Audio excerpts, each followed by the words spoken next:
Oyez, oyez, peuple de Konoha, comment allez-vous? Bien j'espère. En ce qui me concerne, c'est toujours un plaisir de vous accueillir sur cette chaîne pour parler de Japanimation. Aujourd'hui, on va parler encore une fois de JoJo Bizarre Adventure. Et oui, vous l'avez très bien entendu, j'ai dit encore une fois parce que il existe sur cette chaîne une vidéo dans laquelle je vous présente l'œuvre dans sa globalité. J'essaie d'exposer en quelques points pourquoi vous devriez vous intéresser à celle-ci pour peu que vous accrochiez à l'univers. Mais aujourd'hui, on va pas se faire une redite de cette vidéo. On va plutôt faire un focus sur la partie 5 Golden Wing et je vais vous expliquer en quoi cette partie est juste excellente, voire la meilleure de toutes celles qu'on a en anime. Et donc dans la même dynamique que cette précédente vidéo, je vais vous exposer ça en 3 points.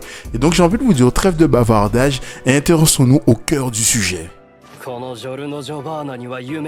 Alors, petit disclaimer, les points que je vais aborder avec vous ne sont ici que des points personnels, ce n'est pas une vérité absolue. Donc, si vous voulez remettre en cause les propos qui vont être tenus ici, l'espace commentaire est fait pour ça, donc je vous invite à en profiter un maximum. Pour bien commencer cette vidéo, nous allons contextualiser un minimum cette partie 5 et dans celle-ci, on va suivre Giorno Giovanna qui évolue en Italie, qui a un rêve extrêmement simple, à savoir réguler le trafic de drogue dans sa ville, parce qu'en effet, il existe une mafia du nom de Passionné qui va en effet distribuer cette drogue aussi bien à des adultes qu'à des enfants et c'est la partie distribution à des enfants qui horripile Giorno. Donc pour ce faire, il va se rapprocher d'un gang de cette mafia dans lequel on va retrouver Buccialati, Fugo, Narancia, Mista et Abbacchio et ce petit groupe va s'unir afin de monter les échelons dans cette mafia jusqu'à prendre la place du boss afin de réguler le trafic de drogue. Donc maintenant que nous avons les tenants et aboutissants du contexte, on va s'intéresser au premier point fort de cet arc, à savoir les personnages.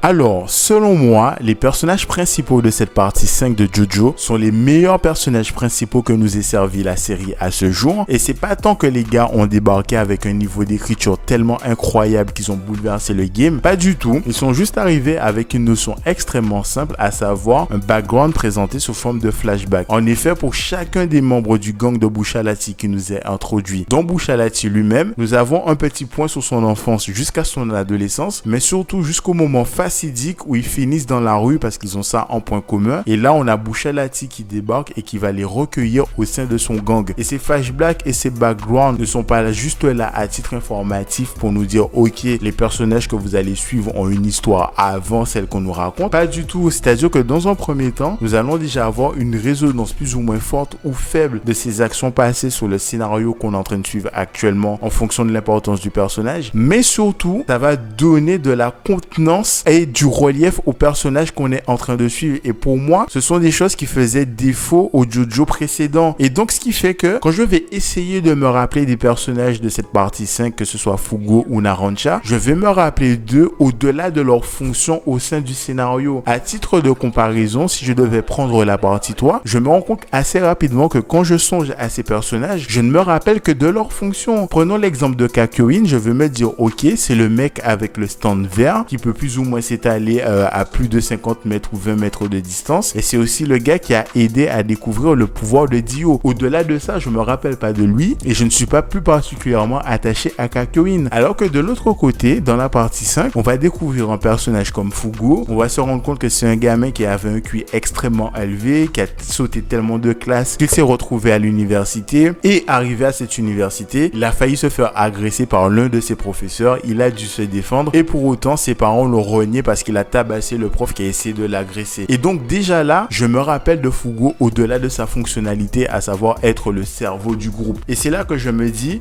en fait, c'est super intéressant d'avoir des personnages dont on peut s'attacher en plus ou moins en fonction de notre réceptivité vis-à-vis de leur histoire, mais surtout, au-delà de leur fonction, ils vont laisser une trace chez le spectateur. Et je vais juste vous laisser avec une petite mention spéciale pour le personnage de Trish, qui est l'un des rares personnages féminins de cet arc, qui commence par être une princesse dont il faudra protéger la vie, et c'est ce à quoi le gang de Buccialati va s'appliquer, qui va devenir celle qui va protéger ses protecteurs, jusqu'à devenir celle qui va jouer son propre rôle avec eux, alors que jusqu'alors elle était spectatrice de sa propre vie. Et donc vraiment, ce florilège de personnages, que ce soit dans leur background, dans leur évolution pour certains, ça donne des choses super intéressantes. Enfin bref, comme je le disais, je ne vais pas m'attarder plus longtemps. Et on va passer à la partie suivante.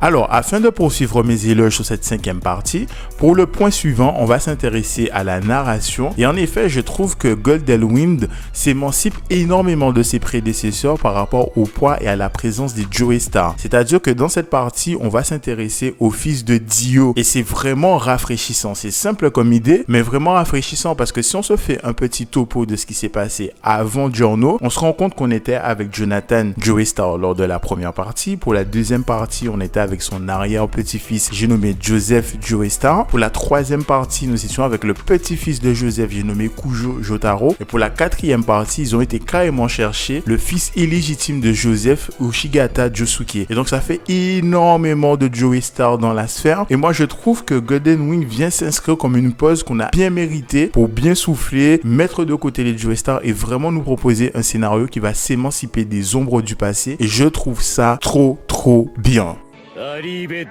Je n'ai pas envie de vous retenir très longtemps, donc on va aborder un dernier point que j'ai nommé la construction du rythme. Je trouve que dans la partie 5 de JoJo Bizarre Adventure, on a quelque chose d'évolué, qui a su s'inspirer de ce qui s'est passé précédemment et a su en fait apprendre de ses erreurs pour nous servir quelque chose avec le moins de défauts possible. Et encore une fois, et au risque de vous saouler, on va faire une comparaison avec la partie 3. Dans celle-ci, nous avons Jotaro et ses amis qui partent du Japon. Objectif, arriver en Égypte pour trouver Dio. Et leur voyage va se diviser en deux. Donc sur la première moitié du voyage, ils vont rencontrer des antagonistes qui vont leur mettre des bâtons dans les roues pour les ralentir un maximum, ce que je peux comprendre. Mais quand on arrive à mi-chemin, en fait, il y a un reset qui se passe et qui est assez brutal. On a 10 nouveaux manières de stand qui débarquent et qui vont encore une fois ralentir nos ennemis. Et certaines de ces confrontations n'apportent pas grand-chose à l'évolution globale du scénario.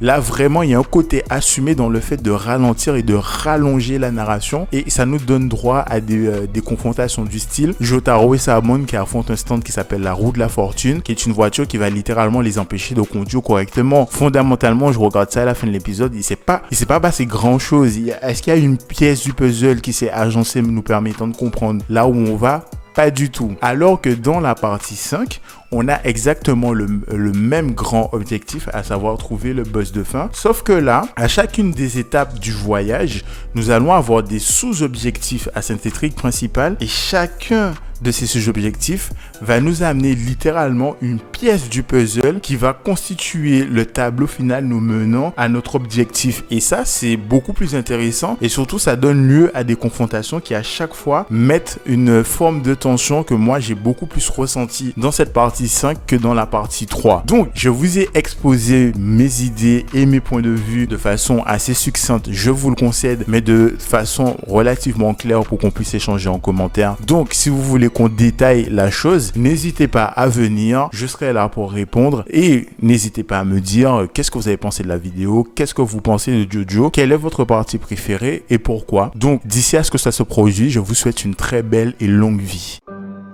Au revoir, merci. Au revoir, merci. Au revoir, merci.